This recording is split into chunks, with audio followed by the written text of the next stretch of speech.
ketika kita misalnya ketika susah pengen dapat solusi dari Allah, tapi ketika kita merasa senang, kita lupa dari Allah.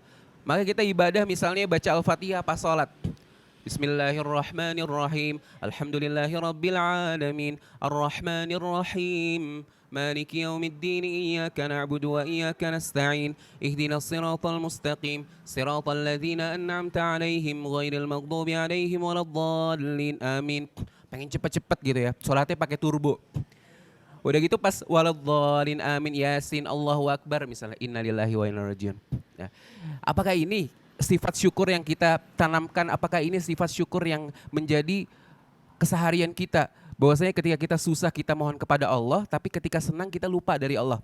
Maka ini harus kita perhatikan dalam kehidupan kita, bahwasanya ketika kita susah ingat Allah, tapi ketika senang harus lebih ingat kepada Allah Subhanahu wa taala. Karena Allah senang ketika seorang hamba itu susahnya ingat Allah, ketika dia senang terlebih dia ingat Allah Subhanahu wa taala. Wasta'inu bis-sabri was-shalah. Ketika dia susah, dia berdoa kepada Allah, minta tolong sama Allah. Was-sabri was-shalah, dengan sabar dan salat. Ya ayyuhalladzina amanu ista'inu bis-sabri was-shalah. Wahai orang-orang beriman, kata Allah di dalam surat Al-Baqarah, jadikan sabar dan salat sebagai penolong kalian, ya. Maka salat itu adalah solusi dari Allah untuk kita keluar dari permasalahan kehidupan. Karena manusia ketika hidup pastinya memiliki masalah, memiliki ujian dari Allah Subhanahu wa taala. Walanabluwannakum bisyai'im minal khaufi wal ju' wa naqsim minal amwal wal anfusi was samarat wa basyiris sabirin, kata Allah. Walanabluwannakum bisyai'im minal khauf. Pertama, manusia itu suka ngeluh yang namanya khauf, ya, suka galau, suka gelisah, suka mikirin hal-hal yang gak penting misalnya, atau mungkin penting tapi selalu overthinking. Apapun dipikirin, sebelum tidur mikirin banyak hal, ya. Kemudian walju, manusia itu selalu mikirin kelaparan, gimana nih saya besok makan gak ya? Saya terkena dampak COVID-19 ini, kira-kira saya bulan depan ini makan gak ya? Pekan depan makan gak ya? Maka manusia itu selalu berpikir seperti itu. Minal khauf wal ju' wa naqsim minal amwal. Manusia akan diuji oleh Allah Subhanahu wa taala ketika dia beriman itu. Yang ketiga adalah kekurangan harta. Ya.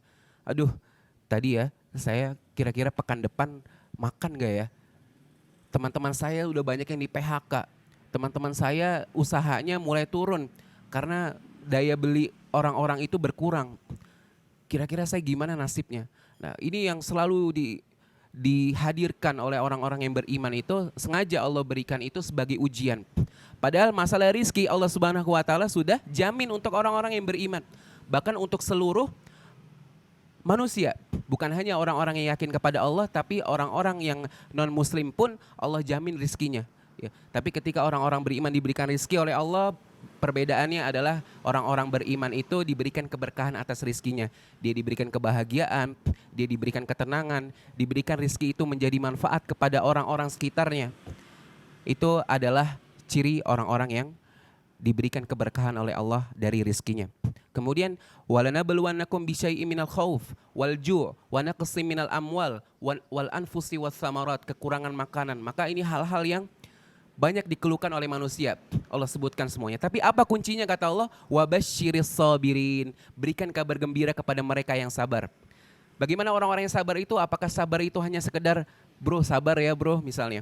Ada teman kita lagi diuji, teman kita lagi susah, kita cuma ngomong bro sabar ya. Apakah cukup seperti itu? Bagaimana sifat sabar itu?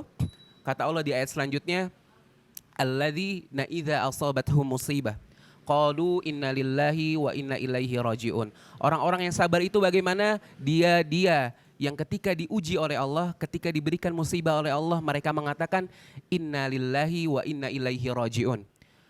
Semua kesusahan dari Allah, semua kesenangan dari Allah, maka kembalikan semuanya kepada Allah. Inna lillahi wa inna ilaihi rajiun. Balikin semuanya kepada Allah. Susah kita, senang kita, balikin semuanya kepada Allah. Maka Allah yang memberikan solusi. Ketika guru misalnya ngasih ujian ya, ngasih ujian kepada siswanya. Guru itu bikin soal ujian. Pasti guru itu tahu kunci jawaban untuk anak-anaknya, untuk soal yang diberikan kepada siswanya itu.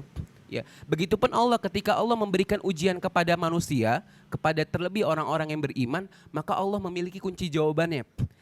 Fungsi kita, tugas kita adalah untuk mendekat kepada sang pemilik kunci jawaban itu, agar kita diberikan kunci jawaban, kita diberikan bocoran jawaban atas ujian yang kita hadapi itu.